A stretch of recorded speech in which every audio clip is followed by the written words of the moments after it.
Ancient time में यानी पुराने जमाने में हमारे इंटेलेक्चुअल्स को लगता था कि मैथ्स में एक ऐसा कोई सिंबल होना चाहिए विच रिप्रेजेंट्स नथिंग, यानी नथिंग को रिप्रेजेंट करने के लिए भी तो कोई सिंबल होना चाहिए। सो इसी को ध्यान में रखते हुए 5th सेंचुरी में एक इंडियन मैथमेटिशियन आर्यभट्ट ने जीरो को इन्वेंट किया। And let me tell you guys, zero का जो सिंबल दिया गया था वो हमारे पुराने मंदिरों, स्पेशली ग्वालियर के मंदिरों के दीवारों पे खुदा हुआ आप लोगों को दिख सकता है।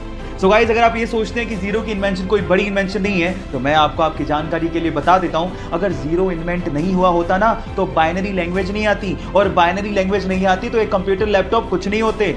जब शून्य ना देता भारत तो चांद पे जाना भी मुश्किल था। क्या आपको पहले से बात पता थी? और नहीं पता थी तो चैट सेक्शन में लिखना मत भूलिएगा। गाइस, इस वीडियो में मैं आप लोगों को हम इंसानों को समझने के लिए 2 मनोवैज्ञानिक यानी कि साइकोलॉजिकल फैक्ट बताने वाला हूं। फैक्ट नंबर 1, गाइस, अक्सर आप लोगों ने देखा होगा कि जिन लोगों का आईक्यू लेवल या दिमाग ज्यादा होता है उनके ज्यादा दोस्त नहीं होते हैं, उनसे ज्यादा लोग बात नहीं करते हैं। उसके पीछे का रीजन क्या है? एक्चुअली रीजन ये है कि आईक्यू लेवल ज्यादा होने की वजह से वो अपने दिमाग में समस्याओं को सोल्व करते रहते हैं, इसलिए वो ज्यादा किसी से बात करते नहीं और इस वजह से उनके दोस्तों की संख्या बहुत कम होती है। फैक्ट नंबर 2, गाइस, अक्सर देर रात को बात करने पर ज्यादातर लोग सच बोलते हैं। उसके पीछे का रीजन क्या है? रीजन यह है कि आपका दिमाग थका हुआ होता है, जिसकी वजह से वो ज्यादा सोच नहीं पाता, ज्यादा मैनिपुलेटिव नहीं हो पाता। इस वजह से सवालों के जवाब अक्सर ईमानदारी से देता है।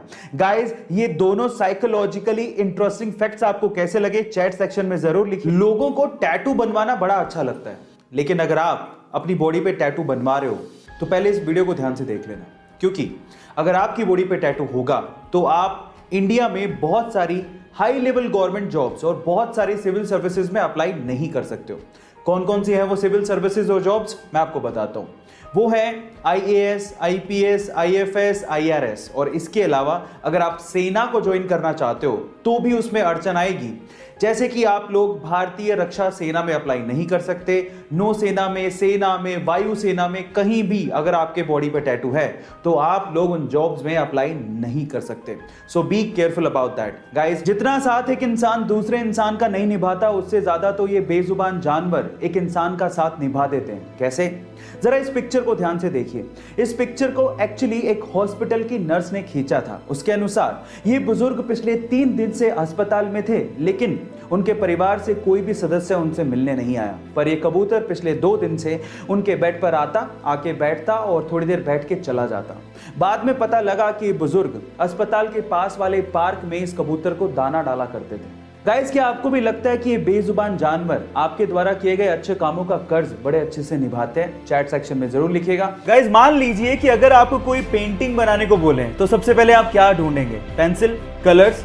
लेकिन इटली की एक आर्टिस्ट गिउलिया बनाडेली पूरी दुनिया की पहली आर्टिस्ट है जो कि कलर्स का इस्तेमाल करती ही नहीं है। वो पेपर पे कॉफी को गिरा के अपनी आर्ट बनाती हैं, और ऐसी क्रिएटिविटी शायद ही आपने कहीं देखी होगी। और वो दुनिया की पहली ऐसी आर्टिस्ट हैं जिन्होंने कॉफी आर्ट को इंट्रोड्यूस किया है। क्या आपको पहले से बात पता थी? और नहीं पता थी तो चैट सेक्शन में लिखना मत भूलिएगा।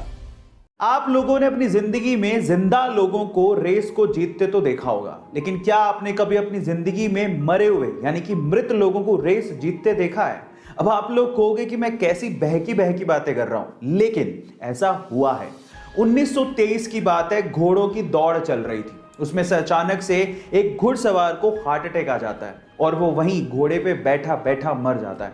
लेकिन घोड़ा रुकता नहीं है, वो अपने घुड़सवार की मृत बॉडी को अपने ऊपर लिए दौड़ता रहता है और फाइनली फिनिशिंग लाइन को सबसे पहले क्रॉस करता है, और इसी तरह से वो घुड़सवार बन जाता है मरने के बाद पहली बार जीतने वाला घुड़सवार। उस बंदे का नाम था फ्रैंक हेयास, और वो दुनिया का इकलौता ऐसा घुड़सवार है जिसने मरने के बाद घोड़ों की रेस जीती। गाइस, ये इंटरेस्टिंग फैक्ट आपको कैसा लगा चैट सेक्शन में जरूर लिखिएगा।